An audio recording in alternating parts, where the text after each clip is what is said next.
La maison de Jean Monnet est située à Aujaret, à 1 heure de Paris, sur la route de Montfort-l'Amaury.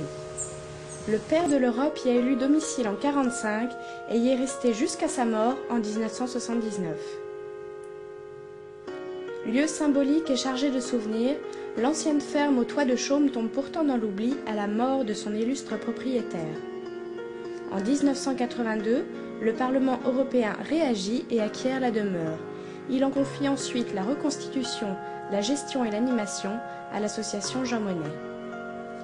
Par son travail, l'association réussit à rendre une âme au site. L'ancien garage est transformé en hall d'accueil. Gadgets et références littéraires s'affichent en vitrine. L'éventail des informations est présenté par Yann Guillard, hôte d'accueil. Je me charge ici d'accueillir les groupes scolaires et les individuels qui passent ici toute l'année. Depuis plus de 20 ans maintenant, l'esprit de Jean Monnet continue de planer sur Aujaret. Les bois attenants à la maison semblent encore résonner de ses pas. Retiré de la vie publique à 87 ans, l'homme avait pris l'habitude de s'y promener chaque matin avant de s'atteler à la rédaction de ses mémoires, un travail colossal relatant toute l'aventure de la construction européenne. La visite de la maison permet d'approcher un homme qui a profondément influencé le destin du vieux continent. De retour des bois, sa canne et son chapeau sont au porte-manteau. La visite peut commencer. Le salon, la salle à manger et la chambre à coucher sont autant de pièces simples et chaleureuses dans lesquelles Jean Monnet s'est entretenu de l'avenir de l'Europe avec les plus hauts responsables de son temps. C'est ici qu'il a rédigé, avec ses collaborateurs, la déclaration historique prononcée par Robert Schuman le 9 mai 1950, proposant la création de la CECA, Communauté européenne du charbon et de l'acier, base de la future communauté européenne. Le dimanche, il reçoit souvent en famille ses amis de passage. Comme en témoigne cette bouteille de cognac, l'hôte est issu d'une famille de négociants en eau-de-vie.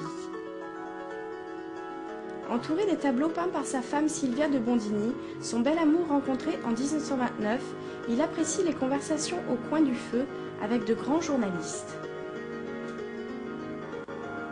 Au premier étage de la maison, un espace de projection vidéo a été entièrement aménagé. S'y trouve aussi une salle d'exposition où alternent photos historiques et copies des traités qui ont marqué des générations d'Européens. En mai 2000, le Parlement européen fait construire une salle de conférence entièrement équipée en multimédia à proximité de la maison. D'une capacité de 80 places, elle permet à Julien Gascard, jeune et enthousiaste conférencier de l'association Jean Monnet, de tenir près de 250 conférences par an sur l'histoire et l'actualité européenne. Alors, mon travail dans cette maison, qui est devenu en quelque sorte un outil pédagogique, c'est transmettre, communiquer, faire acte de pédagogie, concernant tous les sujets qui touchent de près ou de loin à l'Union européenne et pédagogie tournée vers les scolaires. Jean Monnet, déjà je savais juste que c'était le père fondateur, mais à part ça je savais pas qu'il avait écrit autant de choses, il avait fait autant de choses.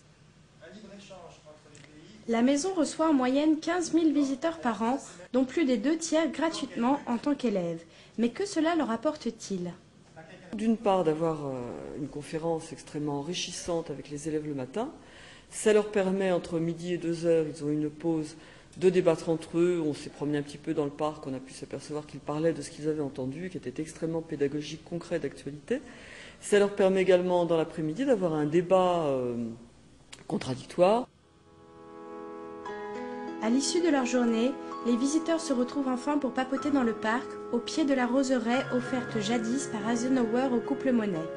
Gageons que l'inspirateur, selon le mot de De Gaulle, serait fier de l'utilisation actuelle de son patrimoine.